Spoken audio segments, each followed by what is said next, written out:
Bonjour tout le monde. Je vous avoue que c'est la première fois que, en tout cas dans mon souvenir, que je m'adresse à autant de personnes à la fois. Je ne sais pas où je dois regarder. Alors, c'est pour vous dire bienvenue à cette conférence de Joseph Chovanec, qui a été organisée par l'association Adultes Autistes Autonomes, ACUB, qui est une association de personnes avec autisme. Donc, elle a été créée au printemps 2018. Je dis printemps 2018 parce que, à nous tous, on n'a pas été capable, dans le stress, de se rappeler exactement la date. C'est pour vous dire que, en fait, on va entre nous accumuler le même type de problème. Donc, c'est pas tout à fait naturel d'être une association de personnes avec autisme, mais qu'on apprend. Et qu'on apprend à faire des choses ensemble, ce qui est pour nous très nouveau. On accumule un peu le même genre de difficultés. Par exemple, on a plus l'habitude de réagir que d'agir, ou on a plus l'habitude d'attendre que quelqu'un ait une initiative et de la suivre ou de la compléter. Et puis, on a plutôt l'habitude de s'adapter. Par exemple, on regarde comment c'est dans la salle et puis après, on va trouver notre place. Mais on est tous, toute l'équipe, à attendre un peu sur les autres avant de démarrer. Donc, ça donne des quiproquos et des situations un petit peu rigolotes où on se moque un peu de nous-mêmes parce qu'on se dit « Ah oui, ça c'est vraiment autiste ». Mais on a vraiment beaucoup de chance parce qu'on apprend à faire ensemble et notamment, on a pu organiser cette conférence. On a demandé donc... voilà, qu'est-ce que je voulais encore vous dire? Oui, alors vous voyez que la majorité, les lumières sont tamisées, donc on essaye de faire une ambiance qui soit propice et agréable pour les personnes autistes. Alors on ne va pas s'excuser aux personnes non autistes qui seraient là, qui trouvent que c'est sombre ou triste, mais on leur demande juste d'essayer de s'adapter à ces conditions un petit peu différentes. On vous demande que si vous avez envie d'applaudir, de ne pas faire un bruit immense, mais vous pouvez agiter les mains un peu comme les personnes, on le ferait pour les personnes sourdes, afin de ne pas être gênés. Et aussi, on vous demande de ne pas faire de photos et surtout pas de photos avec flash pour les mêmes raisons. La conférence sera captée et on le mettra à disposition. Tout ça a été organisé sous l'initiative de Cédric, qui est avec moi, et Jane, qui est là, coprésident d'ACUB. Et puis, on voulait vraiment te remercier pour ce travail énorme que tu as fait. Je donne un exemple. À un moment donné, il s'aperçoit qu'il n'y a pas de moyen de venir en bus depuis la gare, parce que c'est dimanche. Et que ça va être très compliqué avec les personnes qui viennent à pied, les personnes qui ont de la peine à s'orienter, de venir, ni une ni deux. Il a téléphoné à la ville, qui lui a orienté, et on a mis un bus gratuit, je ne sais pas comment tu fais ces miracles, un bus gratuit à disposition pour les personnes qui venaient à la gare et qui ne voulaient pas venir. Alors bravo pour toutes ces idées, ces initiatives, puis merci. Voilà, Benoît, tu es au large. Et je te laisse la parole pour présenter la conférence et Joseph compte ce que tu fasses bien, alors arrête de pleurer. Merci beaucoup de votre attention. Je suis désolé, mais en tant que bon outil, j'ai de la peine avec les émotions. Donc, 2 secondes pour récupérer et revoir quelque chose sur mes papiers, parce que là, c'est un peu trouble. Voilà. Donc, merci déjà de vous être passés si nombreux. Quand j'ai lancé la conférence, je pensais qu'on serait une 50aine. Donc c'est un grand succès. Je vous remercie à tous de venir. Voilà. Je tiens aussi à remercier la Fondation Saint-Georges et Travis qui ont participé bénévolement pour la salle et pour les bus pour l'organisation de cette journée. Et bien sûr à Joseph qui est notre orateur et qui a aussi accepté de venir. Il a été invité pour parler de son point de vue d'autiste vis-à-vis des autistes. Et je l'ai déjà souvent vu en conférence expliquer l'autisme aux personnes non autistes. Aujourd'hui, c'est un autre but, une autre direction que va prendre la conférence. D'ailleurs, après la conférence, pendant les questions, on mettra une priorité aux questions d'autistes, s'il vous plaît. Et les questions peut-être plus personnelles ou autres sont à mettre après la conférence ou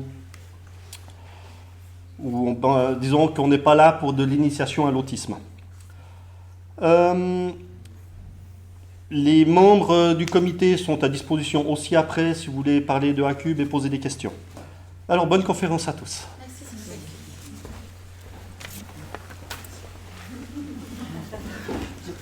Bonjour à tout le monde. J'ignore si vous préférez avec micro ou sans micro. Sans micro, ça va? Tout le monde entend. D'accord, formidable. Donc, je suis ravi d'être des vôtres aujourd'hui. Ravi de pouvoir vous proposer une excursion un peu libre.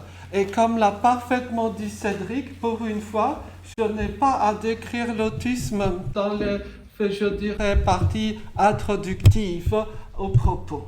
Voyez, ce qui, d'une certaine façon, nous laisse le loisir à certains vagabondages, peut-être pourrions-nous dire transhumance, libre autour de l'autisme. Un constat peut nous préoccuper pour ouvrir un peu notre réflexion commune. Le constat, c'est le suivant. Dans la description savante de l'autisme, description médicale si vous préférez, il y a toujours un point de vue rigoureusement centré sur l'Occident. Et plus spécifiquement encore, sur une toute petite portion du monde occidental qui sont les facultés de psychologie, puisque c'est au sein de ces mêmes facultés de psychologie qu'on trouve les étudiants qui acceptent de participer, moyennant quelques dollars, aux fameuses enquêtes dont les psychologues ou chercheurs en psycho sont tellement friands.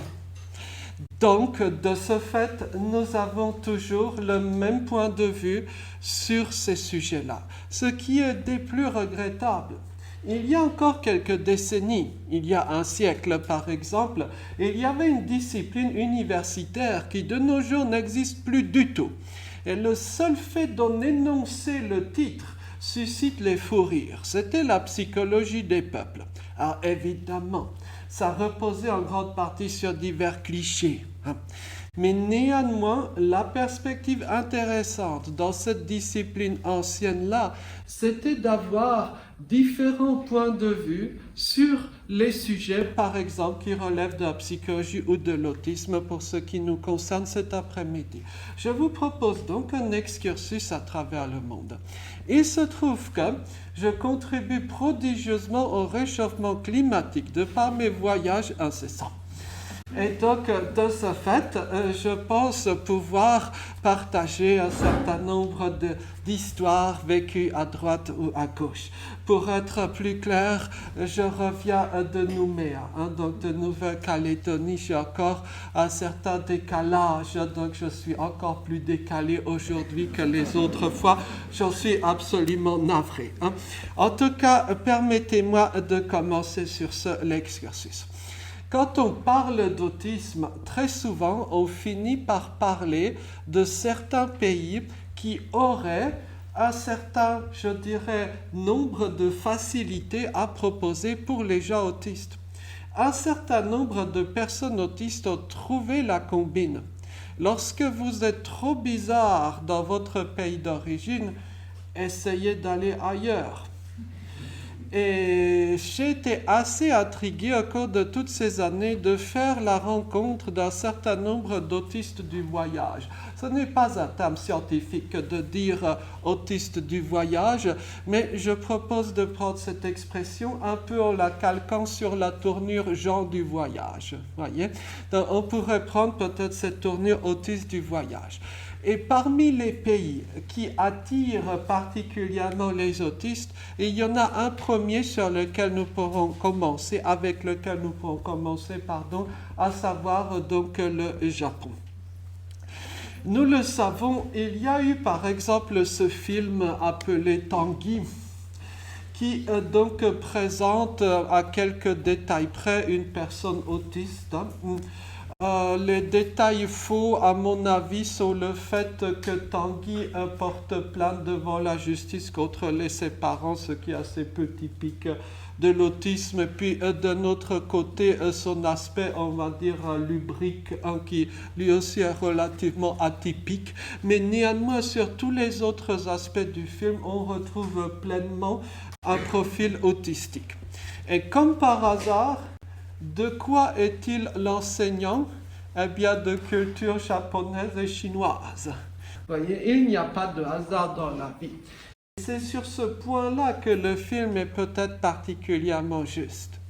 Alors oui, il y a un vrai tropisme pour le Japon chez les gens autistes, qui va parfois extrêmement loin. Il y a nombre de gens de chez nous, si j'ose dire, qui vivent dans un univers japonais virtuel. Il y a même un terme consacré, c'est le terme de weeb, W-E-E-P, donc des personnes non japonaises qui ont une telle appétence pour la culture japonaise qu'ils finissent par en vivre totalement sur tous les plans. Alors pourquoi cela ? Je vous propose de réfléchir avec quelques images pour un peu mieux articuler cette amorce de réflexion. Lorsque vous êtes bizarre dans votre pays d'origine, lorsque, par exemple, vous ne regardez pas dans les yeux si vous êtes autiste européen, eh bien, on vous jugera négativement. Par contre, si vous êtes au Japon et que vous ne regardez pas dans les yeux, vous êtes quelqu'un de fort poli. D'autre part, si par exemple vous n'aimez pas le bruit, vous souffrirez en Europe. Au Japon, vous aurez toute votre place. Il est tout à fait impressionnant de se retrouver au milieu d'une foule parfois nombreuse et silencieuse. Voyez? Et d'autre part, si vous vous intéressez à des choses un peu bizarres, au Japon, vous serez normal, voire quelqu'un de bien. Et ces points-là ont été déjà développés dans un certain nombre d'articles de recherche. Mais permettez-moi d'ajouter quelques points personnels. Par exemple, la question esthétique, le sens esthétique. Nous n'ignorons pas à quel point les gens autistes ont un sens de l'esthétisme développé. D'ailleurs, ce ne sera pas le sujet de cet après-midi, sauf si vous le demandez. Le milieu du design ou de l'art est plein d'autistes, de façon plus ou moins avouée et reconnue. On en parlera une autre fois peut-être. En tout cas, le design japonais traditionnel, dont voici un exemple pris quelque peu au hasard, peut être tout à fait en ligne, sans mauvais jeu de mots, avec la dilection de beaucoup de gens autistes sur le plan artistique. Pourquoi donc? Regardez la succession parfaitement régulière de lignes. Vous voyez, il y a quelque chose de relativement fascinant dans cette régularité. Appréciez également la sobriété des couleurs. Vous le voyez, il n'y a pas de couleurs abusives, du moins dans le design japonais traditionnel. Et pour vous faire une confidence, si ceci devait être mon lieu de travail, je pense que je serais des plus heureux des personnes sur cette terre. Voyez? Donc il y a cet aspect, je dirais, de sobriété des couleurs, cette régularité des lignes, mais aussi un deuxième aspect sur cette photo que j'ai prise totalement par hasard dans la grande ville de Kyoto. Vous pouvez remarquer l'extraordinaire propreté des lieux. Nous sommes d'accord, cela fait vraiment partie un peu de la marque de fabrique. Et d'ailleurs, je comprends parfaitement pourquoi, lorsqu'on s'habitue à ce type de cadre à la japonaise, on éprouve les plus grandes difficultés à aller en France, par exemple. Vous le voyez bien. Donc, je dirais cette particularité-là fait partie de la culture japonaise, mais peut-être que ça va au-delà, peut-être que ça fait partie non seulement d'une culture qu'on pourrait désapprendre ou réapprendre, mais du fonctionnement cognitif même des personnes qui portent cette culture. Ça, c'est une thèse à discuter, mais qui me semble particulièrement passionnante. Il y a sans doute parmi nous des personnes qui ont lu le fabuleux livre de Harari, Sapiens, vous voyez, où il pose au début du livre cette question, plutôt cette interrogation, et si par un curieux hasard, il y avait plusieurs espèces d'êtres humains sur Terre, comme ce fut le cas il y a plusieurs dizaines de milliers d'années, qu'est-ce que cela donnerait sur le plan intellectuel? Peut-être on pourrait réfléchir à cette hypothèse, peut-être que les différences culturelles existant entre certains peuples ne sont pas que des différences culturelles. C'est une hypothèse qui reste ouverte et qui laisse songeur. D'autre part, le Japon, nous le savons, est marqué par une forme de logique. Par exemple, la numérotation des quais dans les gares commence par le 0. Ce qui est fort logique. Par quelle aberration le quai de départ, le premier des quais, devrait-il porter le numéro 1 ? C'est assez aberrant. Ça, c'est une erreur qui remonte à l'époque où le 0 était inconnu. Voyez ? C'est pour cela que, par exemple, les manuels de mathématiques, en général, commencent par le chapitre 0 et non pas par le chapitre 1. Voyez? Donc au Japon, très logiquement, le premier quai porte le numéro 0. Voyez, ce qui, d'une certaine façon, est, je dirais, dans l'ordre des choses. Vous savourerez naturellement la propreté des lieux, mais ça, on ne va pas le redire à chaque image. Voilà. D'autre part, eh bien, au Japon, comme chez, je dirais, beaucoup de nos camarades autistes, la structuration de l'espace trouve son pendant dans la structuration du temps. Voici donc une sorte de cabine, c'est la chambre à coucher d'un chef de gare. Malheureusement, la résolution de l'image est mauvaise, j'en suis confus, mais sur le mur, vous voyez minute par minute son emploi du temps de la journée. N'est-ce pas fabuleux? Voyez? Dans le monde de l'autisme, on désignerait ça par je ne sais quel terme savant pour les diverses méthodes et outils qui existent. Au Japon, c'est tenu pour normal. Voyez? Et donc, le chef de gare, au lieu d'avoir des photos inutiles dans sa chambre à coucher, il a son planning de travail, ce qui garantit une efficacité et une ponctualité absolument remarquable. Je crois d'ailleurs qu'il y a 2 ans, c'est la dernière année pour laquelle j'ai des chiffres, le retard moyen des trains au Japon, tout compris, c'est-à-dire tsunami, etc., inclus, était de, je crois, 36 secondes, ce qui, voilà, là aussi les songeurs. Et je crois que le Japon est le seul pays au monde où, lorsque un train a 20 secondes de retard, le directeur de la compagnie ferroviaire en question présente ses excuses à la télévision nationale, voilà, pour ce dérapage inqualifiable, voyez. Donc, une personne autiste peut tout à fait se sentir à l'aise, je pense, dans ce type de cadre-là. Je pense que, par ailleurs, les couleurs sont bien choisies dans cette chambre à coucher, mais bon, c'est un autre débat.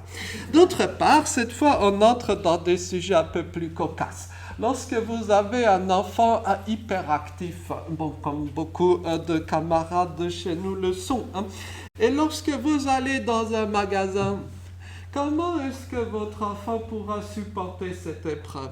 Eh bien donc, dans les magasins, il y a un espace drone. Voici un espace où votre enfant pourra faire voler son drone pendant que vous faites vos achats. Je trouve que c'est une découverte absolument géniale, vous le voyez.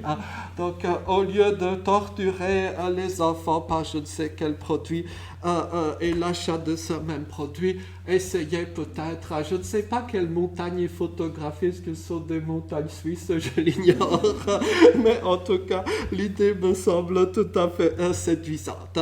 Alors, il y a, je dirais, dans l'esprit japonais, tout comme dans l'esprit autistique, cet environnement, on va dire, habituel, Et puis, il y a tout l'inverse, le moment, on va dire, psychédélique de rêve, et tout comme d'ailleurs dans l'esprit de beaucoup de gens autistes. Et souvent, c'est ce monde un peu de rêve psychédélique est décrit par le terme la culture otaku. Hein, vous voyez? Donc, avec toutes sortes de petits monstres animaux que vous connaissez, qui sont littéralement envahissants et qu'on voit un peu partout lorsqu'on est au Japon, ou bien lorsqu'on est dans la chambre d'un certain nombre de camarades autistes. Ça fonctionne bien. Donc, concrètement, si vous êtes fan de ce genre de culture-là, la Mecque ou le lieu central où la culture otaku devient réelle, c'est évidemment le quartier de Akihabara à Tokyo, eh bien, où soudainement vous pensez être plongé dans un univers irréel, l'espèce d'ersatz de LSD pour autistes, c'est tout à fait ça.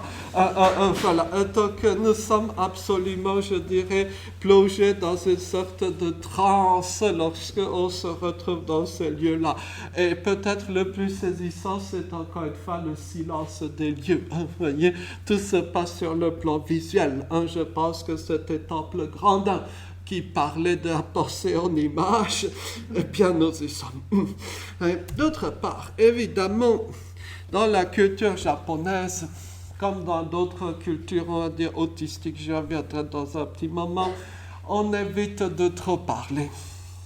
Parce que le fait de jacasser en permanence, ou comme le diraient les Québécois, de jaser ensemble, ça, c'est une pathologie grandement non autistique. En règle générale, les personnes souffrant de troubles non autistiques, lorsqu'elles ont, je dirais, une baisse de tonus, de morale ou de que sais-je, éprouvent un besoin irrépressible de socialiser. Les personnes autistes peuvent, dans les mêmes circonstances, s'adonner avec bonheur à leur centre d'intérêt. Chacun son fonctionnement. Et cette spécificité-là se retrouve sur un point tout à fait fondamental. Comment est-ce que vous faites vos achats? Le Japon, c'est le paradis des automates, des distributeurs automatiques.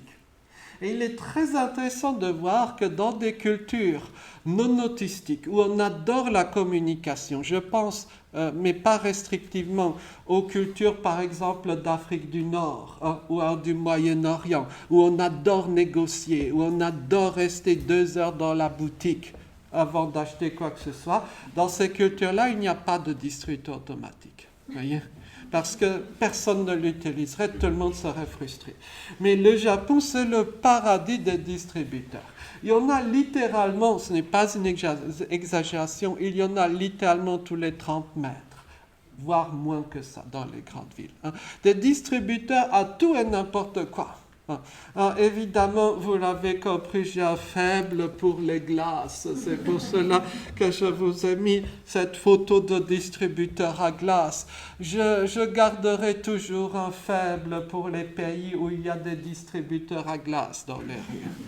J'avais eu des moments enchanteurs il y a nombre d'années déjà en arrière, lorsque j'avais été brièvement étudiant à Taïwan. Alors, Taïwan a une culture japonisante pour diverses raisons. Et là-bas, j'avais découvert ces automates à glace un peu partout dans les rues. Alors, ce que je faisais, c'est que mes trajets étaient d'un automate à l'autre. Et le temps de finir ma glace, j'arrivais au suivant. Voilà. D'autant plus que le climat taïwanais permet à différents délicieux fruits de pousser là-bas, ce qui donc donne des types de glace tout à fait étonnants. Alors, ce distributeur à glace, c'est un distributeur japonais totalement classique. Il y en a à tous les coins de rue, voire encore plus que cela. Ce qui, par contre, ne ferait pas plaisir à Greta Thunberg, c'est que l'emballage est particulièrement fort et multiple. Donc, au Japon, on est fasciné par l'hygiène, on y reviendra. Et donc, de ce fait, eh bien, avant d'atteindre la glace, vous devrez enlever un certain d'emballage, voilà, bref. Donc, ça fait partie vraiment de cette culture-là. D'ailleurs, vous l'avez compris, dans nombre de restaurants japonais, il y a cette espèce de bande tournante qui vous permet d'avoir accès à la nourriture sans devoir parler à qui que ce soit. Il n'est pas rare d'avoir des box de ce type où vous pouvez manger de façon relativement isolée. Autre aspect tout à fait intéressant, c'est la fameuse et très connue politesse japonaise. Toutes les interactions au Japon s'accompagnent de nombre de courbettes et d'une répétition de phrases stéréotypées que vous entendez tout le temps. Alors, quand on regarde cela de l'extérieur, on se dit simplement « Waouh, qu'est-ce qu'ils sont polis !» Mais vu de l'intérieur, il y a une autre fonction à cela. C'est tout simplement de tuer tous les dialogues. Oui. Quand vous multipliez les courbettes, quand vous répétez en permanence les formules de remerciement, il n'y a pas réellement de discussion spontanée comme cela surgirait dans des pays, dirions-nous, plutôt non autistiques occidentaux. Voyez. Donc c'est tout à fait étonnant comment cette grande politesse finalement peut rendre à l'aise des personnes, dirions-nous, moyennement à l'aise à l'oral. C'est tout à fait singulier. Et à y réfléchir, il y a quelque chose.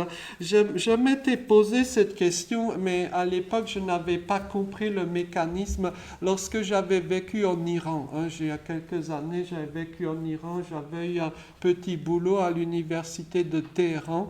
Et donc, la culture iranienne est aussi une culture où la politesse, le ta'aruf, comme on dit, est extrêmement, je dirais, puissant. Et donc, je m'étais demandé pourquoi vivre dans ces pays où la politesse est excessive me procurait un grand bien. Je n'avais pas compris à l'époque que, en fait, cette démonstration incessante de politesse tuer la spontanéité des interactions qui sont justement très compliquées lorsqu'il n'y a pas de script ou d'aspect répétitif. C'est une hypothèse de travail. Alors, d'autre part, je l'ai déjà vaguement esquissé, l'hygiène, l'ordre sont des choses absolument fondamentales. Y compris dans les toilettes japonaises ne ressemblent pas aux toilettes occidentales. Ceci, chers amis, n'est pas le tableau de commande d'une fusée, mais bel et bien ce que l'on trouve dans à peu près toutes les toilettes japonaises, parfois beaucoup plus complexes. Si vous êtes de culture japonaise, vous serez à l'aise lorsque, face à votre cuvette de toilette, vous avez plusieurs écrans avec au moins 50 touches et 10 pages de manuel à consulter avant de déclencher telle ou telle procédure. Vous voyez, et le plus curieux, c'est que la grande majorité des Japonais sont convaincus que c'est le même modèle de toilette qui existe dans le monde entier. Donc, je suis assez étonné de faire ce type de constat-là. Vous voyez, mais en tout cas, cette réflexion, cette tendance à l'ordre et l'harmonie, je pense, pourrait se retrouver totalement dans le cas de nombre de nos camarades autistes. Sur le plan alimentaire, on retrouve ce type d'assiette, donc ce type d'assiette qui sépare strictement les aliments. Vous remarquerez que les couverts sont mal disposés. Honte à moi, c'est moi qui l'ai fait. Donc, je pense je n'aurais pas passé le test de l'accueil dans une famille japonaise. Mais juste pour sur le principe de l'assiette, c'est ce qu'on pourrait appeler chez nous l'outil assiette. Donc une assiette qui pratique l'inclusion des personnes, mais la ségrégation des aliments. Nous sommes donc partisans d'une inclusion des personnes, mais de la plus stricte ségrégation des aliments. Nous sommes tout à fait d'accord. Et donc, en réfléchissant un peu au modèle d'assiette, peut-être que ceci pourrait trouver grâce aux yeux de nombre de personnes autistes. Bon, on pourrait continuer peut-être quasiment à l'infini, mais Vous comprenez, nous comprenons pourquoi, eh bien, un pays tel que le Japon attire un certain nombre de gens autistes. Alors, vous me direz que tout cela est bel et bon, mais qu'en est-il des autistes japonais? Eh bien, il y en a aussi. Ce sont des gens bien comme il faut. Hein, on va le dire comme ça. Voilà. Donc, en tout cas, vous le voyez, on pourrait imaginer des liens à travers ou entre les cultures diverses. Alors, une petite hypothèse sur laquelle je me permettrai d'amorcer une réflexion, ce pourrait être l'hypothèse suivante. Que c'est très bien de parler du Japon, mais quid des autres cultures? Je me dis que peut-être il pourrait y avoir dans le monde un certain nombre de cultures plus ou moins ouvertes, accueillantes pour des personnes autistes. Alors, je dois vous faire un petit aveu. Ce n'est pas mon centre d'intérêt dominant, mais depuis des années déjà, j'ai une certaine appétence pour les cultures finniques. Hein. Donc, quand on dit finnique, on englobe généralement donc les cultures de langue finnoise, mais aussi estonienne, hein, parce que Estonie et Finlande sont des pays frères et les deux langues sont relativement proches, au point de permettre une intercompréhension à quelques petits détails près. Hein. À titre personnel, je préfère l'Estonie parce que la vie y est beaucoup moins chère qu'en Finlande, mais néanmoins, culturellement, c'est tout à fait proche, voire très proche. Et donc, dans ce type de contexte, on constate un certain nombre de choses tout à fait saisissantes. Par exemple, la grande immobilité du visage des personnes, on va dire, de culture finnique. Voyez, si par exemple vous rencontrez quelqu'un et que vous dites le bonjour, inutile de déformer votre visage par de grands sourires tordus comme doivent le faire les pauvres, les hôtesses de l'air du matin au soir. Vous dites simplement d'un ton sombre, et c'est le bonjour. Voilà. Comme l'expliquait une camarade d'origine finlandaise, nous ne sommes pas des gens très bavards. En une journée, nous disons au maximum 20 mots et nous sommes ensuite épuisés et allons nous réfugier au fin fond des forêts. Hein, voilà. Donc, médecin, la forêt, c'est le mot-clé hein, dans toutes ces cultures-là. Ce sont des petits peuples des forêts hein, qui aiment d'ailleurs à se définir de la sorte. Hein. Il y a peu, je crois il y a 3 ans, j'ai peur de dire une bêtise, mais je crois que c'est cela, a été inauguré le musée national estonien. C'est un lieu absolument saisissant. Et à l'entrée de la grande baraque, il y a une inscription que je garderai en mémoire presque peut-être toute ma petite vie, et c'est la suivante. Les peuples finniques sont différents de tous les autres peuples de la Terre. Et je crois qu'il y a un peu de cela. Dans ce musée national, vous découvrirez un fauteuil. D'ailleurs, j'ai quelque part la photo, mais je ne l'ai pas retrouvé. Le fauteuil du créateur de Skype. Vous connaissez Skype. Ça a été fait par un bonhomme estonien bien de chez nous. Et le fauteuil exposé au musée national présente une particularité. C'est qu'il a 2 trous, ici et là. Ces trous correspondent aux talons du créateur de Skype, parce qu'il avait pour coutume d'être assis d'une façon étrange sur son fauteuil bizarre, hein, avec toujours les 2 talons dans la même position pendant des années, ce qui a creusé 2 trous sur le fauteuil en question. Je trouve que l'histoire est absolument géniale. On reconnaît bien tout de suite les gens qui ont des attitudes bien connues dans notre petit univers. D'autre part, dans le musée, on vous présente, cette fois de façon beaucoup plus traditionnelle, ce que l'on appelle le test de l'ours. Dans la culture estonienne traditionnelle, le test de l'ours, c'était très simple. Lorsque vous vouliez connaître quelqu'un, par exemple avant le mariage, ou même en général, vous pratiquiez le test de l'ours. Vous ameniez la personne dans la forêt à minuit, et bien sûr, l'ours arrivait très bientôt. Et si l'ours se met à gronder, ça veut dire que c'est une mauvaise personne. C'est pas un Estonien, quoi, hein, pas un vrai Estonien. Par contre, si l'ours s'approche et s'il fait ça veut dire que c'est une bonne personne. Est-ce qu'il faut y voir le contact avec les animaux propre à beaucoup de gens autistes? Je l'ignore. Mais ce qui est saisissant, c'est que dans la culture estonienne, l'ours est gentil. Hein. L'un de ses noms, c'est Mummi. Hein, vous voyez, pour donner son caractère maternel et affectueux. Hein.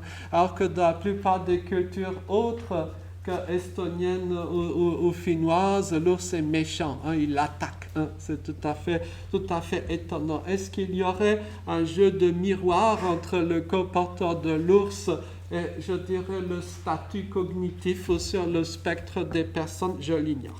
En tout cas, ce qui m'avait frappé, et c'est là où je voulais en venir après cette digression, ce qui m'avait frappé, c'était de voir combien la vie était facile pour des personnes bizarres dans ces pays-là jusqu'à il y a peu. Par exemple, lorsque vous étiez une personne bizarre, eh bien, il suffisait d'aller au plus profond de la forêt et vous faisiez ce qui vous plaisait. Vous coupiez du bois, vous construisiez votre baraque, vous attrapiez les saumons ou autres. Et il y avait beaucoup de gens qui vivaient comme ça au plus profond des forêts. Par exemple, ce bonhomme-là dont je trouvais au hasard un portrait quelque part en Finlande, c'était donc un moine, alors pas un moine par ordre monastique, mais par son mode de vie solitaire, qui donc était passionné de bricolage, et au fond des bois, il avait construit toutes sortes de machines étranges. Je dirais que ça sent bon, hein, tout cela. Voilà. Et en tout cas, de nos jours, ce type d'option n'existe plus. Vous ne pouvez pas aller au fond des forêts, du moins en Europe occidentale, vous installer quelque part et mener une vie comme bon vous semble. Très vite, le fisc vous rattrapera et autres devraient justifier de je ne sais quel permis. Donc la vie est devenue considérablement plus compliquée, voyez, considérablement plus hostile aux personnes, j'allais dire, de chez nous. Hein. Et ce qui est intéressant, c'est qu'il y a chez certaines personnes autistes cette quête du lieu reculé où ce type de mode de vie pourrait encore être possible. Un lieu que j'avais trouvé et qui m'avait absolument charmé à cet égard-là, c'est l'archipel de Svalbard. Vous voyez ce que c'est? Si vous suivez la carte de l'Europe, vous remontez le long de la Norvège, puis il y a le Cap Nord, c'est là où s'arrête, je dirais, l'Europe continentale, le point le plus septentrional. Puis vous sautez un grand pas dans l'océan, quoi, et il y a l'archipel de Svalbard, qui est à peu près à 1000 km du pôle Nord. C'est probablement le lieu le plus septentrional que l'on puisse atteindre, je dirais, sans monter son expédition. La spécificité des îles Svalbard, c'est qu'il n'y a pas de régime politique, hein, il n'y a pas de régime douanier, il n'y a pas de conditions de séjour, etc. N'importe qui peut s'y installer. Hein. Et donc, c'est un régime un peu similaire à celui de l'Antarctique, hein, d'une certaine façon. Et ce qui est étonnant, c'est que là-bas, dans les lieux les plus reculés, il y a des types qui vivent de façon absolument recluse. Ah non, ils n'y vont pas pour des richesses, hein. Il n'y a pas d'or, il n'y a pas de... Voyez, ils y vont simplement, justement, pour savourer cette solitude profonde. Hein. Alors, de façon tout à fait intéressante, un centre culturel norvégien avait fait une étude, une sorte d'enquête auprès de certaines de ces personnes, et on leur avait demandé pourquoi est-ce que vous avez décidé d'aller vivre au bout du monde. Les réponses étaient absolument saisissantes. L'un d'eux avait répondu à peu près ceci, je cite de mémoire, tant que j'étais en Norvège, on me demandait tantôt d'endosser un rôle de fils, tantôt d'être soldat, tantôt d'être ceci, citoyen ou autre. Ça ne faisait pas de sens pour moi. Maintenant, je n'ai pas de rôle à jouer. Et là, Donc il s'épanouit. Un autre avait répondu de façon plus lapidaire, une phrase que je trouve géniale: donne-moi des chiens, donne-moi l'hiver et garde le reste.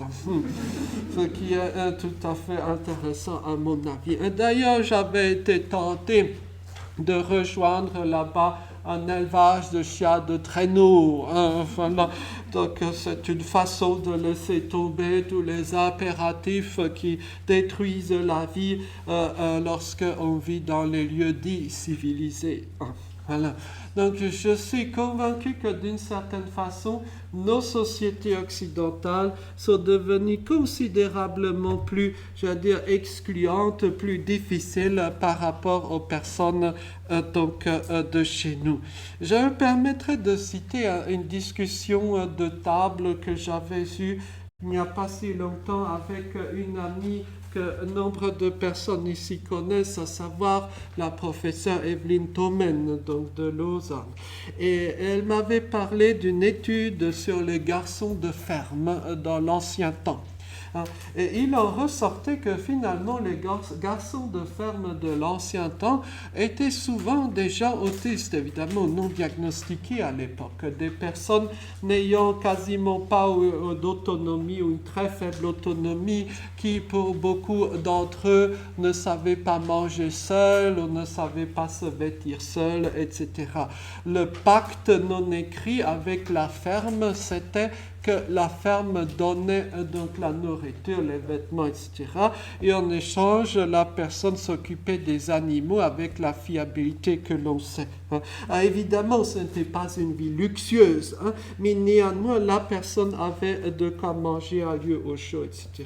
Ce qui en soi est plus qu'appréciable. Voyez. Et donc, nous avons d'une certaine façon perdu un grand nombre d'opportunités pour les personnes de chez nous, et avec la complexification croissante sur le plan juridique et autres. Et cela, si vous voulez bien, nous amène à un troisième et dernier petit lieu géographique sur lequel je vous propose d'avoir une rapide réflexion qui traduit un peu mon tropisme personnel, à savoir donc certaines cultures du Pacifique. Voyez. Dans l'océan Pacifique, il y a des cultures, il y a des lieux où le temps ne semble pas avoir fonctionné comme en Occident, où il y a en tout cas une certaine, ouverture pour des personnes, dirions-nous, différentes. Par exemple, en Nouvelle-Calédonie, vous rencontrerez beaucoup de ce type de cases. Ce sont donc des cases mélanésiennes assez classiques. Cette case a été construite par un bonhomme que je connais un peu, assez solitaire, très peu bavard, en 3 semaines à peu près. À l'intérieur, c'est particulièrement confortable. Tout à fait adapté au climat, plus adapté qu'une maison en béton. Ça, je dirais, l'avantage, c'est que vous pouvez construire cela par vous-même sans avoir besoin de je ne sais quelle paperasse administrative, du moins là-bas. De toute façon, je ne sais même pas qui remplirait la paperasse. Voilà, les autorités politiques étant symboliques dans le meilleur des cas. Vous voyez. D'autre part, évidemment, avec un peu de débrouillardise, vous pouvez planter à peu près tout ce que vous voulez. Et puisqu'il est question de plantation, j'ai fait une découverte absolument magique et je vous recommande donc vivement ce métier à tous les camarades autistes, mais aussi non autistes si ça les intéresse, à savoir donc la plantation de vanille. Ça, c'est un chouette métier. Planter la vanille. Voici donc une plantation de vanille opérée par un bonhomme bien de chez nous. Donc, il a été dans une vie antérieure infirmier en Europe. Ça l'a plus traumatisé qu'autre chose. Maintenant, il plante la vanille dans le Pacifique. C'est un choix de carrière que je trouve tout à fait passionnant. Donc, la vanille, vous le voyez, est une liane. Et pourquoi est-ce qu'il faut avoir des capacités autistiques pour planter la vanille? C'est très simple, parce qu'au milieu de ces lianes, eh bien, il y a les gousses. Il faut avoir le coup d'œil autistique pour trouver les gousses de vanille qui sont vertes au milieu des lianes. Voyez, C'est là que les autistes ont un avantage comparatif tout à fait saisissant. Bon, évidemment, il faut s'en occuper tous les jours, etc. Ça, je veux dire, ça fait partie du jeu. Sur le plan sensoriel, c'est très agréable de travailler, vivre dans une plantation de vanille, mais ça, vous vous en doutez sans doute. Donc, peut-être avis aux amateurs, si vous cherchez un métier autistique, autisto-compatible, n'oubliez pas la plantation de vanille. Voilà. Alors, je dirais, là où ça devient véritablement intéressant, nous le savons, le système scolaire, du moins en Occident, a beaucoup de mal à accueillir les enfants différents. Ça, c'est un vaste combat, vous le savez. Par contre, dans les toutes petites écoles du Pacifique, spontanément, on trouve des solutions. C'est très simple, il n'y a pas vraiment de réglementation. Donc, les choses se font par discussion libre entre les responsables de l'école et puis par exemple telle famille. Ça, chers amis, c'est une petite école kanak, en tribu, comme on dit, que j'ai visitée, où j'ai passé des moments assez enchanteurs. C'est une petite école qui accueille, entre autres, des enfants autistes kanak. Alors, évidemment, on ne va pas se leurrer. Dans un environnement très traditionnel, ce n'est pas là que vous aurez toutes sortes de, je dirais, diagnostics d'IRM et autres procédures savantes. Par contre, vous aurez une bienveillance humaine. Voici donc l'enseignante des lieux. Elle a trouvé une astuce géniale parce que l'un des enfants autistes ne parvenait pas à apprendre à compter avec les jetons habituels. Or, comme cette enseignante est tout à fait lucide, elle a compris que l'enfant se passionnait pour les animaux. Et donc, elle a créé un apprentissage des nombres avec des animaux, des dinosaures pour être plus précis. Et vous les voyez dans le petit panier qu'elle apporte. Je ne suis pas sûr que ce type d'aménagement soit possible en Occident, parce qu'on dira, il y a le sacro-saint programme scolaire, si l'enfant ne suit pas la directive européenne numéro 17-43, 11e alinéa, c'est la catastrophe. Voilà. Donc là, j'étais dans la petite école en tribu, où il y a au total, je crois, 9 enfants dans toute l'école, eh bien, les choses se passent beaucoup mieux. Et je regrette d'avoir suivi une scolarité en Europe et pas dans la petite classe en tribu. L'enfant, comme il aime les animaux, très bien, on lui a apporté toutes sortes d'animaux, les lapins, poules, etc. Il y en a plein dans la classe. Je ne sais pas si je peux venir dans la petite école d'Yverdon avec mes lapins, poulets, etc. Ce sera probablement interdit, mais bon. Donc nous le voyons là encore dans certaines cultures du Pacifique. Il y a, je dirais, une forme d'adaptation à la différence humaine. Et je pense qu'il est très difficile d'être exclu dans certains de ces lieux. Et peut-être en termes de rêvasserie, un peu rêvasserie finale, si vous le permettez, parce que je pense que le plus intéressant, c'est d'avoir un échange justement entre nous. Mais à titre de rêvasserie finale, l'un des pays qui m'avait le plus fasciné et que j'ai eu la chance de visiter, c'était l'État souverain de Niue, en 4 lettres, N-I-U-E. Donc, littéralement, en polynésien, Niu, c'est le cocotier, et c'est le verbe être. Donc, littéralement, Niue, ça veut dire il y a des cocotiers. Voilà, c'est une impression tout à fait plaisante.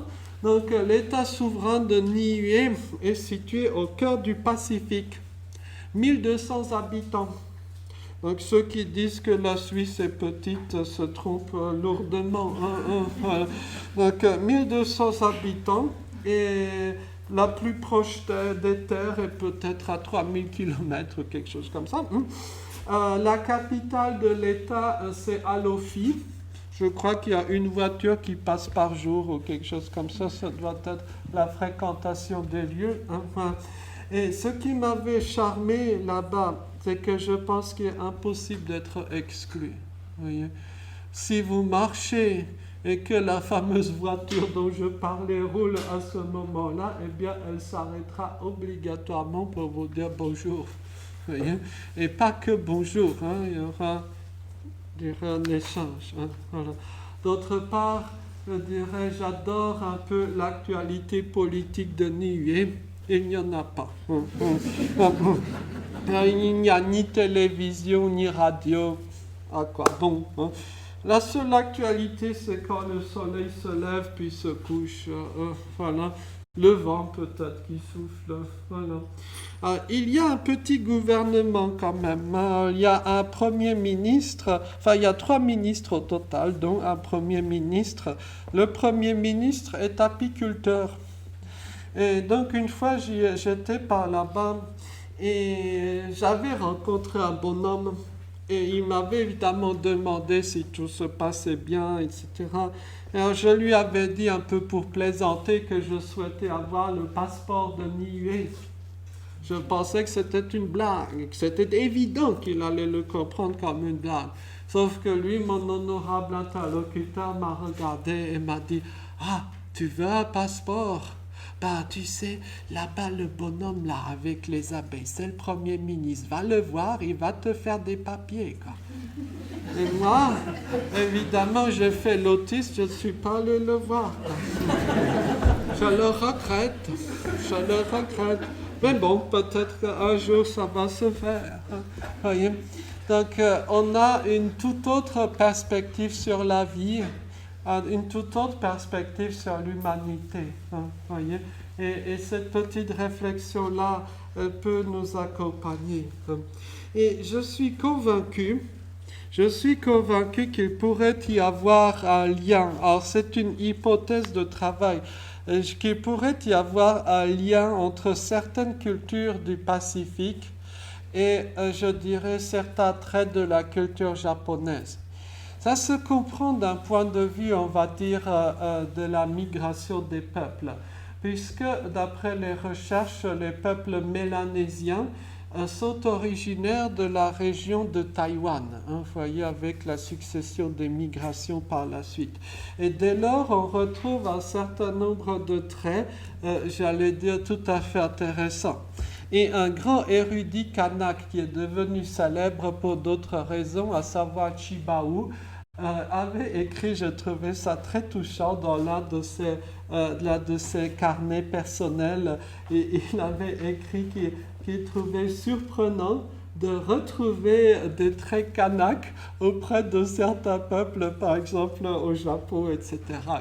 Je pense qu'il n'y a pas de hasard. Hein, voyez. Et peut-être que la grande tendance, je dirais, d'accueil, l'hospitalité d'accueil envers les gens autistes propres aux gens, on va dire, du Pacifique, pourrait aussi s'expliquer par certaines tendances, on va dire, de chez nous. Disons que la figure kanak habituelle, c'est une figure d'un bonhomme baraqué, extrêmement, on va dire, costaud, hein, mais d'une timidité surprenante, avec une voix à peine audible, un regard fuyant et très facilement effarouché. Cela surprend souvent.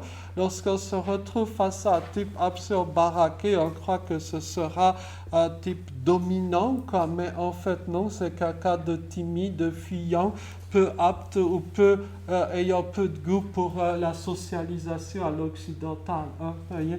Ça m'a beaucoup, on va dire, donné à réfléchir à tous ces aspects-là. Hein. Et puis donc peut-être, qui sait, peut-être qu'un jour pour ma retraite, je ferai comme le font un certain nombre d'anciens camarades autistes seniors. Peut-être que je trouverai un petit lopin de terre dans le nord sauvage de la Nouvelle-Calédonie pour y vivre en ermite parmi d'autres qui vivent là-bas dans cet échat. Hein. Et puis pour finir tout à fait, permettez-moi de raconter librement une anecdote. Si elle vous fait sourire, tant mieux. Hein. Il y a quelques années, lorsque j'avais été pour la première fois dans le Pacifique, j'avais été invité par un grand chef coutumier kanak pour lui parler de l'autisme. Alors, je vous avoue, j'avais la trouille. Je n'avais jamais rencontré de chef coutumier kanak. Et en plus, une fois que vous êtes sur les lieux, il y a tout un cérémonial. C'est très impressionnant. Voyez, avec les totems, il y a la procédure qu'on appelle faire la coutume, parce que nul n'a le droit d'entrer sur les terres d'une tribu sans l'assentiment du conseil des anciens et du chef de tribu. Et la cérémonie par laquelle vous demandez l'agrément, ça s'appelle justement faire la coutume. Donc, vous présentez un certain nombre de cadeaux, c'est très codifié, très solennel. Il y a une ambiance, pardon pour ce comparatif un peu occidental, c'est un peu ambiance yakari. Vous voyez, c'est vraiment ça, mais en vrai. Voilà. Et donc, je suis arrivé, après la cérémonie, je me retrouve nez à nez face au grand chef, parfaitement silencieux, immobile, le regard porté sur l'horizon. Et donc là, je dois lui expliquer ce que c'est que l'autisme. Donc je lui raconte mes salades. J'avais prévu de lui dire, première leçon, la chair des autistes n'est pas bonne à manger. Voilà. Et donc là, je continue à parler. Le grand chef ne bougeait pas. Alors, je me demandais quand est-ce qu'il va donner l'ordre de réchauffer la marmite. Et donc, après, je me suis arrêté et le grand chef garde le silence encore un instant, puis il ouvre la bouche et il dit « Donc, en fait, tu es comme nous, mais tu es blanc. » Je pense que le grand chef avait tout compris, en vérité. Voilà. Et donc, depuis lors, le grand chef a rejoint les ancêtres. Voilà. Mais ce qui est saisissant, c'est que ces enfants se souviennent parfaitement du droit de passage qu'il m'avait donné. Et donc, si j'y reviens, je n'ai pas besoin de refaire la coutume. Et donc, d'une certaine façon, on voit la mémoire propre de ces cultures, leur capacité d'accueil et leur aptitude à accueillir des personnes, des enfants ou adultes autistes, des personnes différentes. Voilà. Donc je précise que je ne suis pas payé par l'agence de tourisme, mais néanmoins je pense pouvoir proposer à toutes les personnes autistes mal à l'aise chez eux de partir sur les routes du monde, et parfois c'est au bout du monde que leurs rencontres sont chez soi. Et pour le dire avec les mots du poète Victor Ségalen, le voyage au bout du monde s'avère être un voyage au plus profond de soi. Voilà. Merci beaucoup.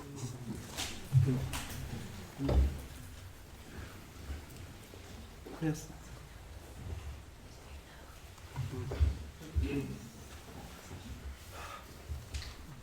Bonjour, rebonjour. Donc, qui veut poser une question?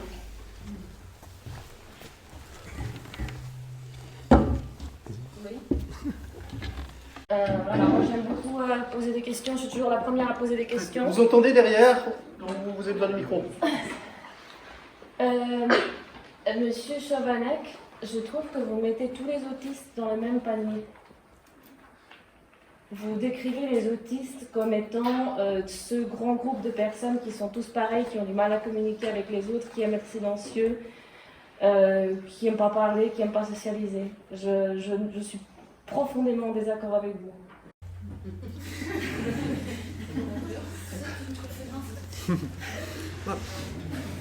Merci beaucoup pour votre propos, pour votre question.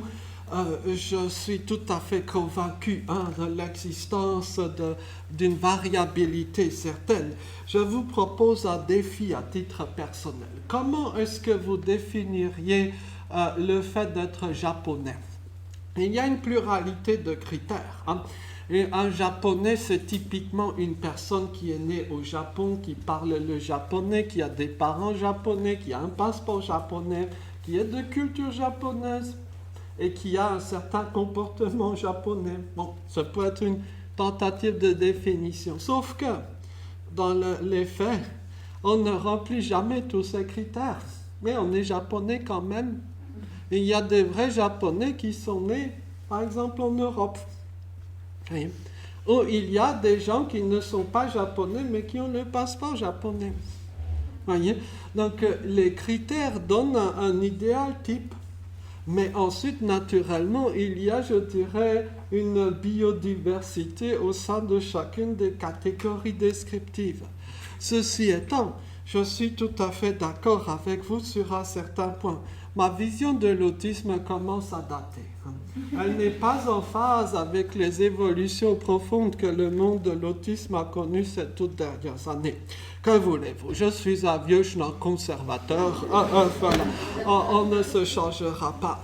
Peut-être que, en effet, j'ai tendance à voir une certaine définition de l'autisme d'il y a quelque temps. Une petite confidence à cet égard-là. Il y a une quinzaine d'années, lorsque dans le monde francophone du moins il n'y avait quasiment rien en matière d'autisme, eh bien lorsque je parlais de l'autisme, on me disait souvent que j'étais un peu trop verbal et pour être en phase avec le profil autistique tel qu'on se l'imaginait naguère. De nos jours, eh bien, lorsque je parle de l'autisme, on dit de plus en plus que j'ai une vision un peu trop handicapée du profil autistique et que, je dirais, la plupart de nos jours, des personnes autistes ont un profil bien plus fonctionnel que le mien. J'allais dire Dieu merci, peut-être, ou non. En tout cas, vous voyez, la catégorie, le concept même de l'autisme connaît des bouleversements profonds. Et il n'est pas sûr que de nos jours, Temple Grandin aurait eu son diagnostic de l'autisme. Ça, c'est un autre débat. Voyez. Mais, donc, chacune des catégories médicales connaît de grandes mutations au cours du temps. Ça, que voulez-vous, ça fait partie de l'histoire même des sciences, de l'histoire même de l'humanité. Bon, peut-être que je suis un peu trop vieillissant à cet égard-là, je suis désolé. Mais néanmoins, l'intérêt d'avoir une association plurielle, c'est précisément d'avoir plusieurs profils et donc de pouvoir confronter plusieurs points de vue. Et à ce titre-là, je vous remercie pour votre propos. Comme on dirait au Japon, arigato gozaimashita. Je vous remercie pour votre réponse.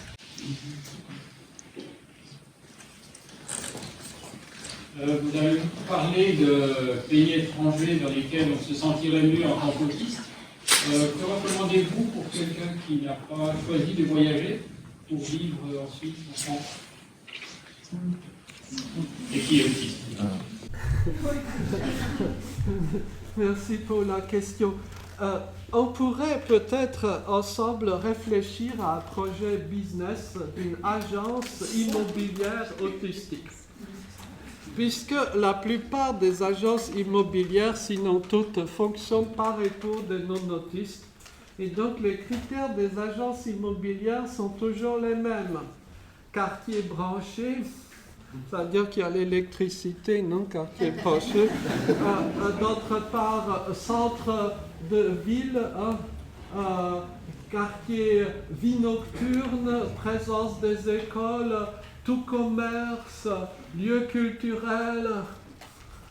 Il faudrait créer une agence avec des critères inverses. Éloigné de tout, absence de lieu de vie nocturne. Voilà. Et accessoirement, vous comprenez pourquoi les autistes font beaucoup d'économies sur le plan immobilier. Puisque si vous êtes autiste, vous aimez généralement les lieux que les non-autistes n'aiment pas, et donc vous économisez gros. Voilà. Donc peut-être à réfléchir. Je sais qu'il y a pas mal de lieux en Suisse tout à fait compatibles avec une vie autistique. Ça se raréfie un peu, mais néanmoins il y en a un certain nombre. Ensuite, peut-être qu'on devrait enseigner à nos jeunes camarades un certain nombre de techniques de vie solitaire. Bon, soit dit au passage, je ne suis pas tout à fait d'accord avec ces gens-là parce qu'ils ont un agenda politique. Chez les survivalistes en Amérique, il y a plein d'autistes, c'est bourré d'autistes. je l'ai survivaliste. Alors, je suis plus réservé par rapport, on va dire, à l'agenda politique de certains d'entre eux, mais je veux dire sur le principe, voyez, et ça peut nous donner à réfléchir. Hein. Alors, il y aurait un sujet que j'ai hésité à aborder. D'ailleurs, vous avez vu, j'ai ouvert le PowerPoint, mais finalement, je n'en ai pas parlé. Hein. Ça pourrait être un sujet, bon, je vous le lance comme ça fait partie un peu de mes réflexions personnelles. En fait, on pourrait peut-être réécrire l'histoire, par exemple, des religions monothéistes sur le plan, on va dire, presque biologique, sur le plan, on va dire, autistique. Je m'explique. Bon, avant de devenir militant dans l'autisme, mon projet personnel, c'était de devenir professeur à l'université en histoire des religions. J'avais fait des études pour cela, je l'ai brièvement été. J'ai laissé tomber ce projet de métier pour le militantisme dans l'autisme. Mais je ne peux pas m'empêcher de penser à certaines de mes cogitations de l'époque. Et j'ai fait la connaissance l'an dernier de cette personne, Judy Singer. Judy Singer, elle est très connue, non pas par son nom, mais parce qu'elle a inventé. C'est elle qui a créé le concept de neurodiversité. Donc, tout le monde aujourd'hui parle de neurodiversité. Mais la créatrice de ce concept, à savoir Judy Singer, eh bien, elle est restée quasiment anonyme et vit dans une grande pauvreté, comme d'ailleurs beaucoup de gens autistes. Et Judy, dans l'une des nombreuses conversations que nous avons eues, c'était à Montréal, Judy m'avait expliqué la thèse qui était la sienne, à savoir donc que le Dieu de la Bible pouvait remplir un certain nombre de traits de l'autisme. Alors, évidemment, ce genre de sujet me passionne particulièrement. Hein, voilà. Réfléchissons de façon très brève, sans entrer dans les détails. Hein.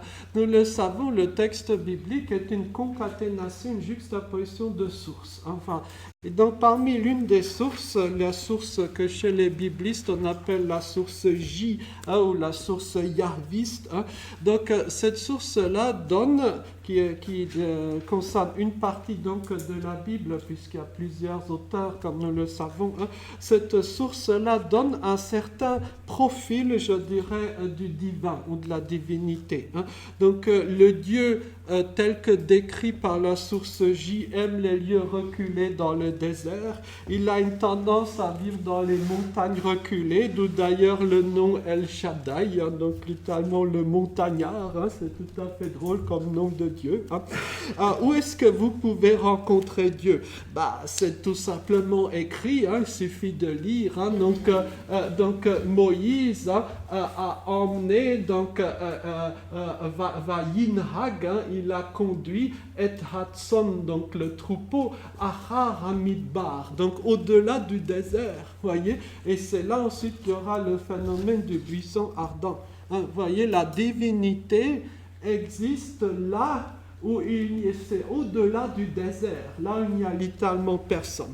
En tout cas, ce Dieu-là, et pardon pour le Dieu président blasphématoire, désolé, il est relativement naïf. Vous pouvez le manipuler dans les négociations assez facilement. Hein. C'est la fameuse négociation d'Abraham, quelques petits trucs rhétoriques et il est désarçonné, quoi. Hein, voyez, pas quelqu'un qui est à l'aise dans le bavardage. Hein. Il déteste les villes.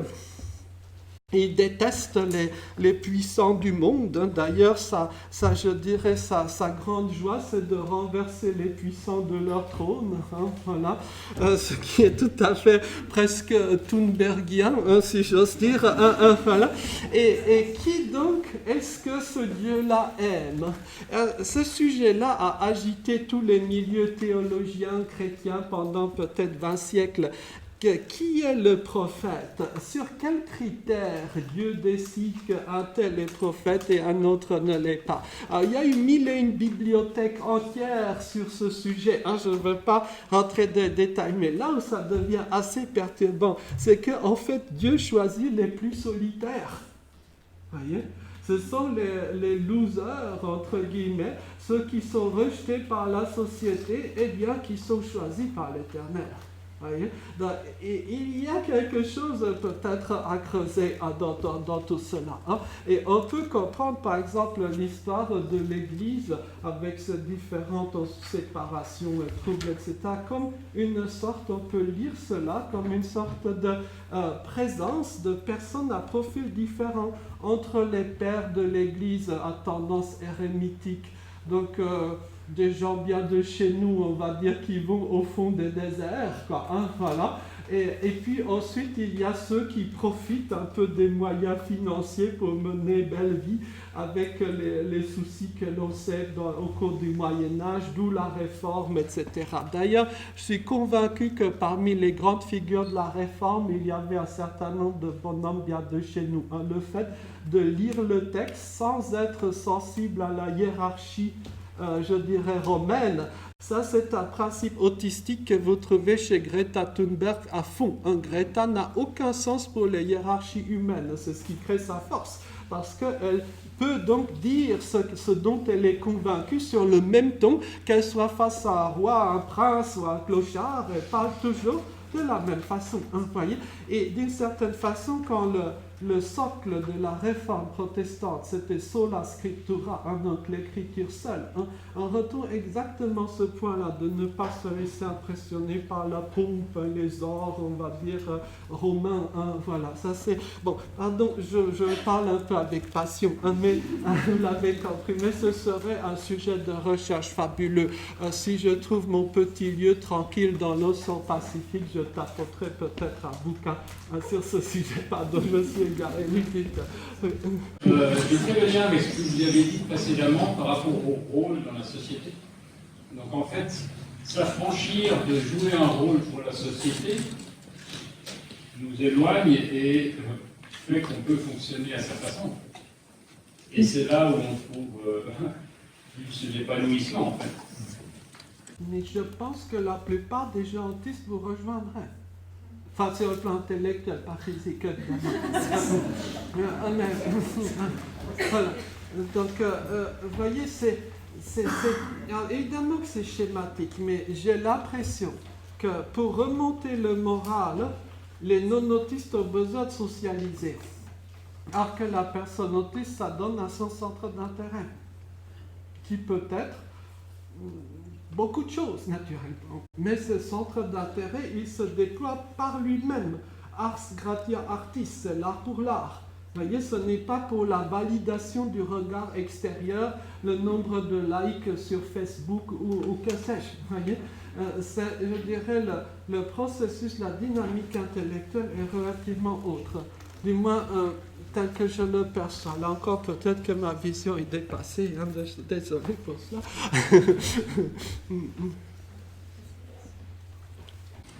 Dans le voyage que je pratique plutôt moi à pied et à travers la Suisse, ce qui est pratique parce qu'il y a plusieurs langues en Suisse, plusieurs cultures, on va dire, et je me sens moins bizarre quand les autres croient que je suis bizarre parce que je ne parle pas la même langue ou que je n'ai pas la même culture, et ça me rend plus à l'aise. Et j'ai vu par exemple qu'en allant dans les magasins demander des choses précises comme de la technique dans une langue que je ne connais pas, je ressors avec ce dont j'ai besoin, alors que si je vais là où je connais la langue, je ressors avec quelque chose que je n'avais pas choisi au départ. Oui. Voilà. Merci beaucoup, c'est une remarque absolument géniale, quoi. Enfin, et je pense qu'il y aurait deux idées qui me viennent à l'esprit. Sur le point conclusif que vous avez donné, hein, je ressens exactement la même chose que vous. Lorsque je dois faire des conférences en français, eh bien tout le monde remarque que ma diction est étonnante, que je ne formule pas les phrases comme on devrait les formuler. Bon, qu'est-ce que la norme? Mais bon, il y a ce jugement-là. Mais par exemple, quand j'essaye de faire des conférences dans des langues autres, eh bien évidemment que je reste bizarre, mais on tolère mes écarts de langage, si j'ose dire, en disant « Ah oui, c'est normal, c'est un étranger, donc il est normal qu'il ne parle pas tout à fait comme il était attendu. » Ça, c'est un point. Et sur l'autre point que vous avez dit au début, oui, la diversité linguistique de la Suisse, d'ailleurs, je crois qu'il y a peut-être 20 000 langues en Suisse, non? Puisque la langue change de village en village, du moins en Suisse alémanique, ça doit être quelque chose comme ça. Voilà. Donc cette diversité linguistique-là, d'une certaine façon, c'est un lieu de camouflage idéal pour les gens différents. Mais oui, je veux dire, c'est tout à fait saisissant. Puis que tout le monde parle un peu autrement, il y a nécessairement une forme de tolérance. D'ailleurs, vous savez quoi? Un constat linguistique tout à fait perturbant. Les dictatures, quand elles s'instaurent, cherchent à limiter le nombre de langues parlées. En général, les dictatures cherchent à imposer une langue. Les dictatures n'aiment pas les univers polyglottes, polyculturels. Le fait d'avoir un lieu avec plusieurs langues co-présentes, c'est une forme de garantie contre la dictature et les dérives politiques autoritaires de la part de gens qui ont des problèmes psychologiques qui n'ont rien à voir avec l'autisme, qu'on retrouve souvent dans les rôles des dictateurs et autres. Donc là, je pense que cette pluralité linguistique, c'est vraiment quelque chose à chérir. Et si j'avais un militantisme politique autre que celui de l'autisme, ce serait un militantisme justement pour un idéal cosmopolite. Tel qu'il existait il y a encore quelques décennies, mais qui tend à disparaître de nos jours. Donc un idéal où la personne, par son effort personnel, acquiert un certain nombre de compétences culturelles et acquiert plusieurs identités. Donc ça, je crois que c'est un idéal des Lumières. C'est même peut-être la formulation la plus compacte de l'idéal des Lumières et qui malheureusement de nos jours tend à disparaître. Si vous voulez en voir une illustration saisissante, regardez la famille royale britannique. Si vous regardez les générations les plus anciennes, donc la reine et son époux, vous avez encore un écho de cet idéal cosmopolite qui était propre du moins une partie de l'Europe il y a encore un siècle. Voyez, l'époux de la reine, il est à la fois grec, allemand, espagnol, hollandais, britannique, il est un peu dans toutes ces cultures-là, voyez, à la fois. La reine elle-même a encore une excellente éducation, elle maîtrise un français raffiné, voyez, et plus vous descendez dans les âges de la famille royale, plus c'est désespérant. À tous les niveaux. Donc je suis d'accord avec vous, cette pluralité des langues et des cultures est, je dirais, un atout pour les personnes différentes. Et bon, je n'en ai pas parlé, mais on retrouve ça dans le Pacifique aussi. Il y a un très grand nombre de langues et cela crée justement une forme de tolérance aussi. Du moins, je suis convaincu. Merci pour votre mot. Oui. Je trouvais quand même un paradoxe, peut-être que vous avez une invitation là-dessus. Au Japon, dans le Pacifique, donc là c'est une culture qui est plutôt inclusive pour les différences. Le chef qui nous dit à leur frère qu'on est pareil, et pourtant il trouve la place d'exclure 9 enfants pour en faire une classe d'autisme. Et je voulais savoir est-ce qu'ils ont des critères différents, pourquoi ils ne les ont pas mis dans la classe avec les autres enfants, alors qu'ils se trouvent eux-mêmes une culture différente. Merci pour la question. Et toutes mes excuses, c'est moi qui ai mal formulé les choses. Je suis confus. Non, ce n'est pas une école pour enfants autistes. Il se trouve qu'il y a 2 frères autistes dans cette école. Voilà. Mais j'ai mal formulé ma phrase. Je suis désolé. Non, il n'y a pas d'école spécifique pour enfants autistes. Non. Désolé, c'était moi qui ai mal tourné ma phrase. Quand un autiste comme moi atteint un certain niveau de confiance en soi et qu'il exprime davantage sa différence, à quoi ça l'expose dans la société actuelle en France? Quels sont les dangers qu'il doit anticiper et se préparer? paraît la frontière. Merci, je pense que la liste des dangers est quasiment infinie, notamment quand on est enfant, quand on est petit. Il y a une hypocrisie culturelle qui fait que les plus faibles, donc les enfants, sont les plus violemment mis à l'écart à la moindre différence de Covid. Voyez, si par exemple je suis enfant et je décide d'enlever mes chaussures, eh bien là, tout le monde m'engueulera. Si je fais la même chose en tant qu'adulte, pourquoi pas? Bon, au Japon, on enlève toujours ses chaussures. Mais ce que je veux dire par là, c'est qu'il y a une hypocrisie sociale qui fait que plus on prend de l'âge, plus on va bien tolérer, quels que soient les autres bizarreries de comportement qu'on peut avoir. Mais je crois par contre, l'un des risques, c'est tout simplement la mort financière. Que de nos jours, en Occident, vous ne pouvez pas vivre correctement si vous ne rentrez pas tous les mois, je ne sais combien de francs sur votre compte bancaire.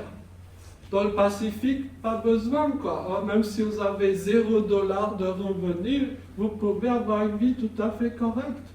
Voyez? Ensuite, l'ONU va faire des statistiques en disant là-bas, les gens n'ont aucun revenu, ça doit être terrifiant. Mais non, vous savez, dans certains lieux du monde, vous pouvez avoir une vie tout à fait heureuse, peut-être plus heureuse qu'en Occident, en n'ayant aucun revenu, quoi. Voyez?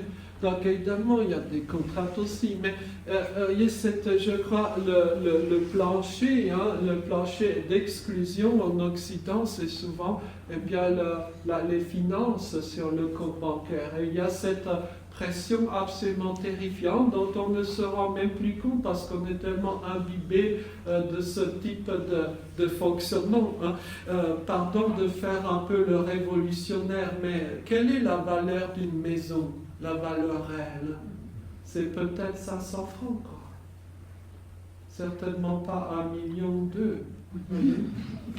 Oui, voilà, et dans beaucoup de pays du monde, jamais les gens ne me croiraient si je leur disais qu'en Occident, une maison, ça coûte 1 ou 2 millions, quoi.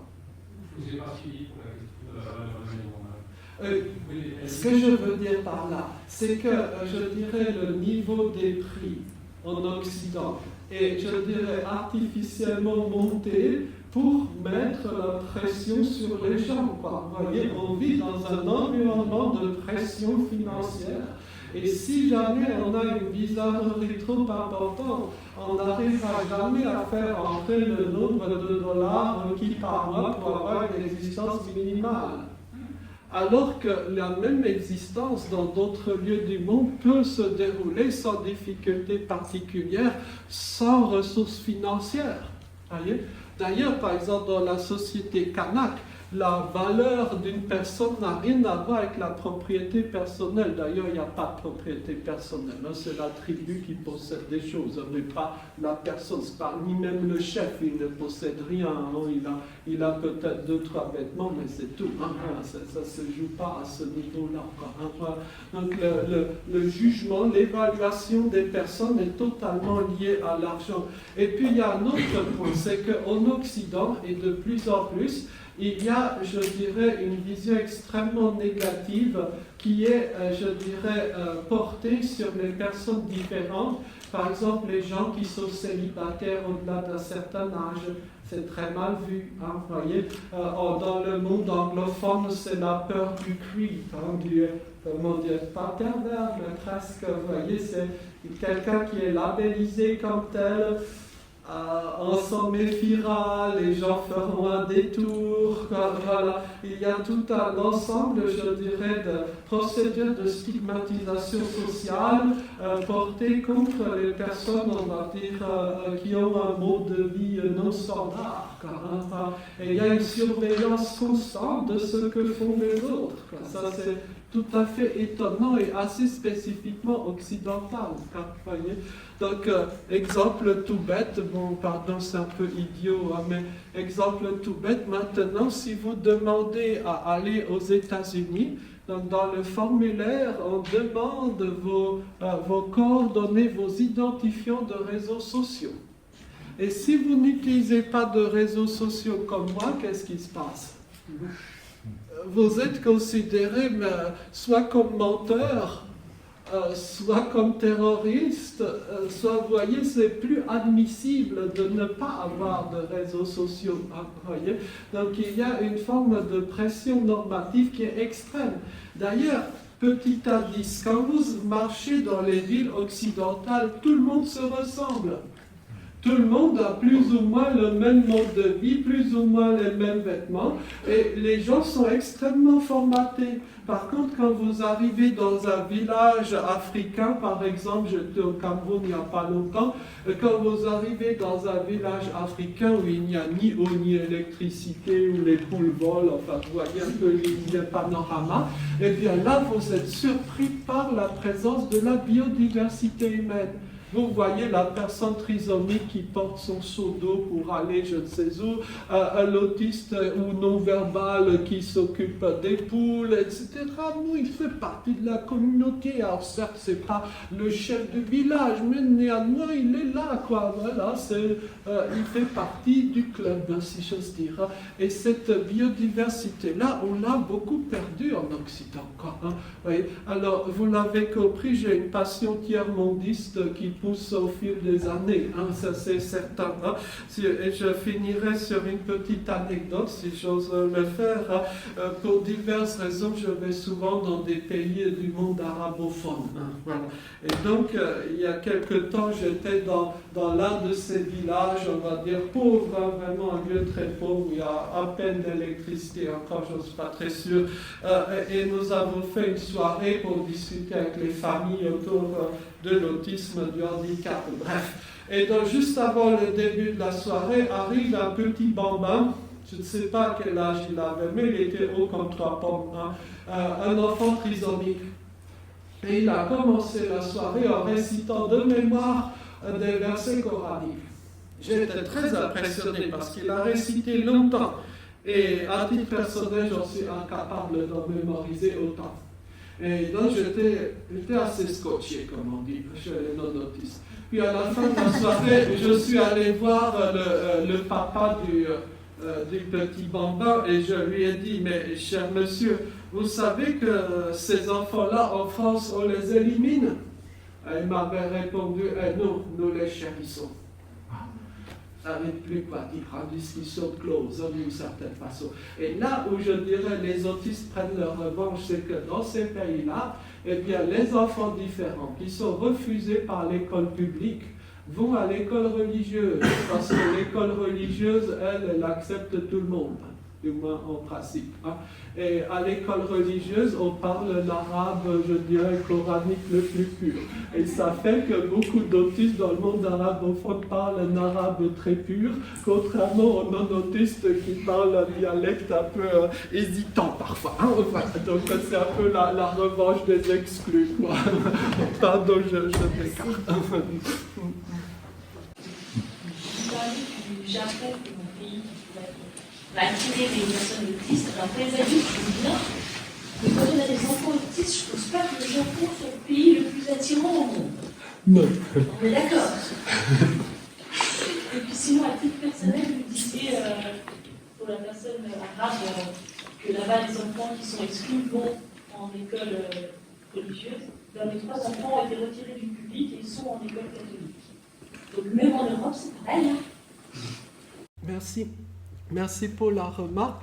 Et en effet, c'est pareil, c'est souvent pareil en Europe.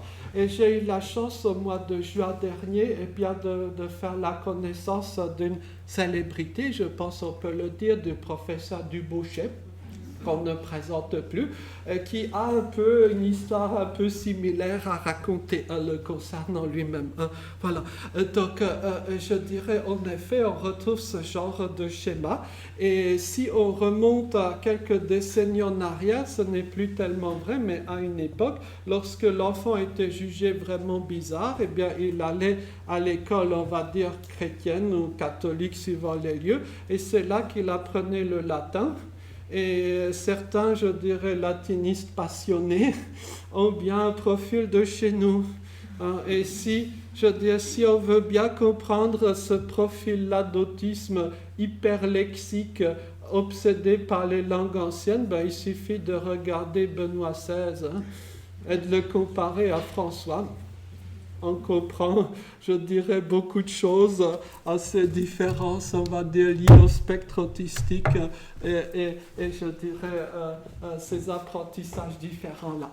Pardon, cet après-midi, j'ai une certaine tendance à certains sujets, quoi. Désolé, c'est pas ordinaire chez moi. Je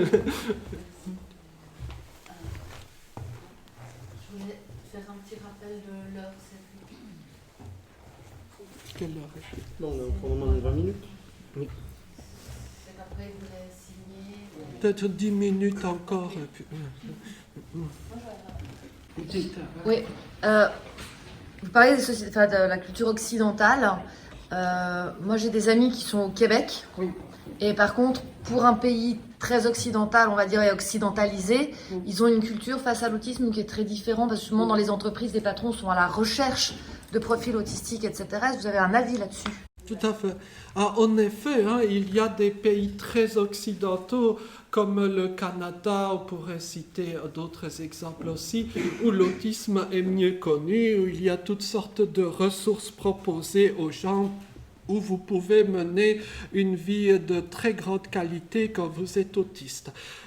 J'ai la chance d'ailleurs d'avoir de nombreux amis québécois, canadiens dans ce cas de figure-là. Là, par contre, où je deviens plus grinçant, c'est que la vie est belle au Canada tant que vous avez de nombreux dollars sur votre compte bancaire. C'est ça le critère. Si vous êtes autiste, très très bien, mais il faut avoir un bon travail.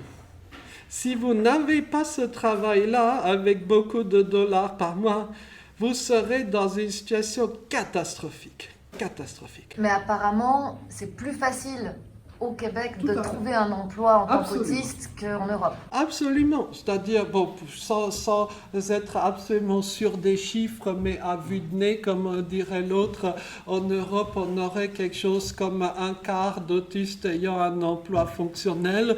Au Québec, peut-être un peu plus de la moitié. Mais il y a toujours une certaine portion de gens autistes, si j'ose dire, non sexy sur le plan social, qui, eux, sont totalement broyés. Et c'est ça, ce phénomène-là, que vous n'aurez jamais dans, par exemple, un pays du tiers-monde. Voilà. Ça, c'est tout à fait intéressant. Donc, en effet, il y a une valorisation de l'autisme, mais qui est une valorisation d'un certain profil autistique. Et permettez-moi peut-être de pousser un coup de gueule. J'ai éteint mon ordinateur, donc ce sera sans image. Mais il y a 2 ans à peu près, j'ai vécu en Nouvelle-Zélande. Pour diverses raisons, peu importe. En Nouvelle-Zélande, la superstar autistique, c'est Lady Hawk, une chanteuse. Vous connaissez peut-être. Là-bas, en Nouvelle-Zélande et en Australie, tout le monde connaît Lady Hawk. Avant chaque mouvement d'avion, avant chaque décollage d'avion, on vous passe une chanson de Lady Hawk. Ça remplace le Notre Père, ou je ne sais pas comment. Voilà. Donc, en tout cas, Lady Hawk, c'est une divinité. Lady Hawk a son diagnostic d'autisme. Alors, évidemment, ça donne une très, très chouette image de l'autisme, très positive. Simplement, franchement, combien d'autistes se reconnaissent réellement dans ce profil-là, quoi? Voyez? C'est ça un peu la limite. Et permettez-moi de le dire, je constate avec une brûlante douleur que de plus en plus, en Occident, la vision médiatique de l'autisme s'éloigne totalement du profil de gens autistes pour lesquels le militantisme a été créé il y a quelques décennies. Oui. Et de nos jours, on a réussi à peu près totalement à évincer des médias occidentaux les personnes autistes pour lesquelles initialement on avait commencé à militer. Et je comprends la colère d'un certain nombre de parents. Je comprends la colère. Et il ne faudrait pas que, premièrement, la vision de l'autisme écarte les personnes les plus exclues, mais surtout que dans la répartition des ressources, tout est une question de ressources finalement, d'une certaine façon, que dans la répartition des ressources, les gens finalement qui s'en sortent le mieux aient tout le gâteau. Et rien pour les gens qu'on ne voit plus ou qu'on ne voit pas. Ça, c'est un peu mon angoisse à titre personnel. Oui. Je m'excuse de nouveau poser une question, alors que j'en ai déjà posé une tout à l'heure, mais c'est vraiment par rapport à ce que vous venez de dire.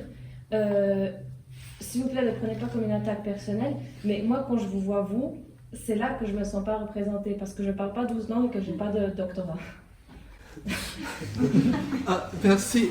Vous savez, il y a un dicton d'Asie centrale qui est en fait tiré d'un verset coranique qui dit que l'âne qui trimballe beaucoup de bouquins demeure un âne. Voilà. Donc, je pense que ce verset-là peut tout à fait s'appliquer à votre serviteur. Il ne faut pas, je dirais, croire que tel ou tel diplôme, cela ferait je ne sais quoi sur le plan de la personne ou autre. Il y a des gens qui ont quantité de diplômes qui sont d'une stupidité abyssale. Ça n'a jamais rendu les gens intelligents, sinon ce serait interdit d'ailleurs. Ça c'est peut-être une première remarque. En matière, je dirais, de représentation, de se sentir représenté, à titre personnel, et ça n'engage que moi, ce que je veux dire. À titre personnel, la question de la représentation, c'est un piège. Parce que les gens qui sont divers entre eux. On ne trouvera jamais une personne qui représente réellement toutes les personnes autistes. Et dès lors que les associations entrent dans un schéma de chercher la représentativité, c'est le début de la guerre civile, de la guerre nucléaire. Ce n'est peut-être pas comme cela qu'on pourrait procéder. À mon avis, il serait plus intelligent, plus constructif, non pas de chercher à représenter les autistes, mais de chercher à présenter ce que les autistes savent faire, ce que les autistes sont, ce qu'ils ont comme qualité humaine. Ça, ce serait beaucoup plus intéressant. Une démarche, par exemple, d'Auti-musée, plutôt qu'une démarche de parlement des autistes.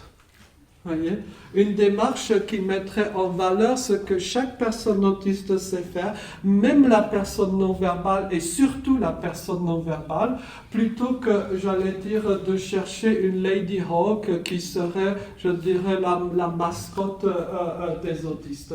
Parce que l'expérience montre, du moins je suis hélas convaincu, que cette quête de la représentativité autistique, ça ne mène qu'à des conflits internes qu'on ne résoudra jamais. C'est une opinion. Merci beaucoup.